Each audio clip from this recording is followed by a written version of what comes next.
Bird of Roses. Chapter 1. We sat cuddled to each other all through the day as we indulged ourselves to the series Men's Club. It was our friendship anniversary, and I was hoping my 5 years boyfriend Tony will finally propose to me. I already have several rehearsals on this moment. The tune I will use to say yes, the pictures I will upload, and lots more. I fantasized on this moment many times, and when Tony called me to come over, I know this was it. My long-awaited time has come. Babe, today marks 5 years of our togetherness in this relationship, and you haven't said anything since I arrived. Don't tell me you forgot. I asked Tony.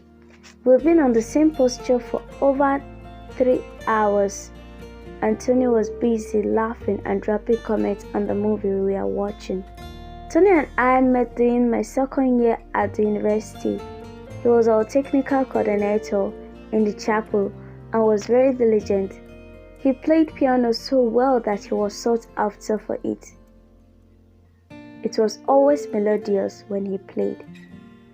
Tony was in his final year when he first asked me out. He was the kind every lady would be in a hurry to have as my love.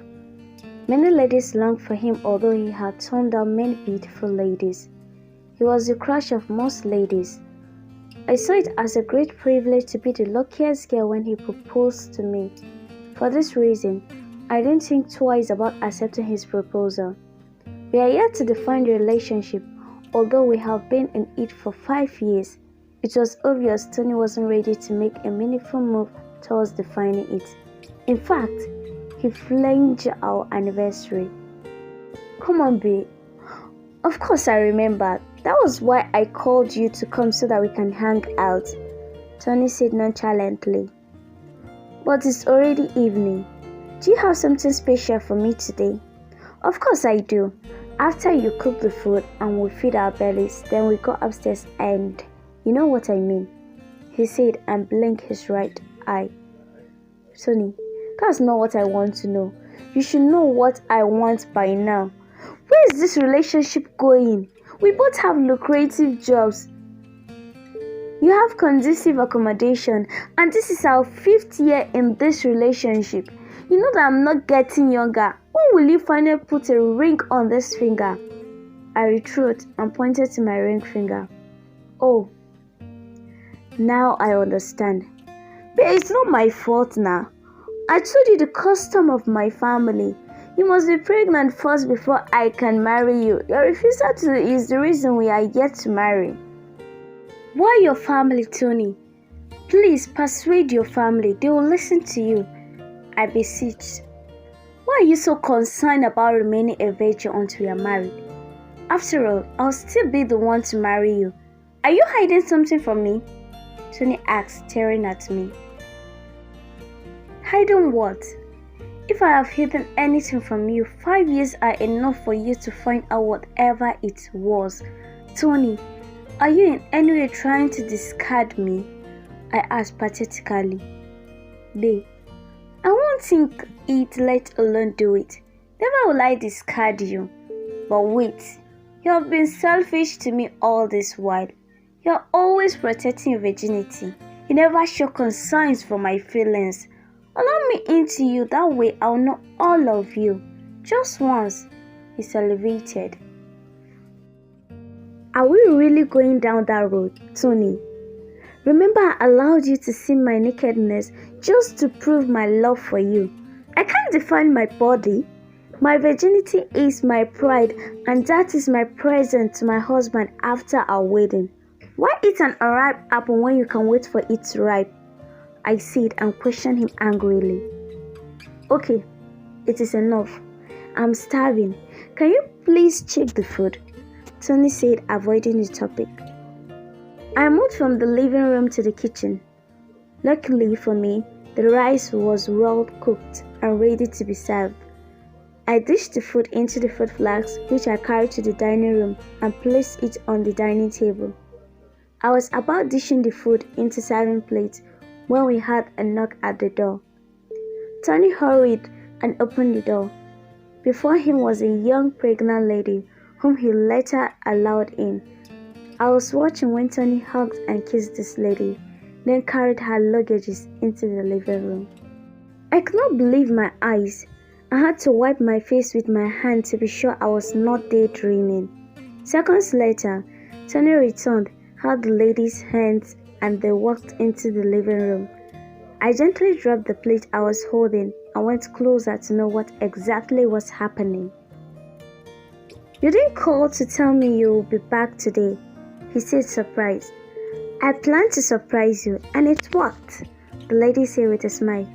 "Oh, Esther, meet Carrie, my fiancée. Carrie, meet Esther, my sister, who came to help prepare my lunch," Tony said. "The pregnant lady is Carrie, and she is his fiancée, so Tony had the guts to call me his sister," I soliloquized. "Tony, you are mad. So I've become your sister, Abby? After 5 years?" I said furiously. "Babe, don't mind my sister. She has mental problems and she often says things she's not supposed to say. Let me help you to the bedroom for you to take your bath. Then we can have lunch together," he told Karen. I swiftly blocked that way. "What? Tony, you called me an insane person. Get ready for my display of madness," I said and threw away the plates which contained the food. The rice scattered on the floor and broken glasses of the plate were littered here and there. "Tony, your sister is indeed mad. She should be taken to a psychiatric," she told Tony, making a boot of me. I ran to Karen and quickly carried her off the floor. I blizzard as I carried her up. Tony followed, pleading, "Esther, please put her down. I promise to marry you." "It's too late, Tony. I gave you the right to chattel my joy and happiness after giving you my 5 years, hoping and praying each day that you proposed to me, yet no good outcome. The painful part is how you made me cook for this war. Tony, I hardly forgive without taking vengeance. Sorry, you don't know that part of me because I loved you so much that I had to let go of lots of my hieroglyph.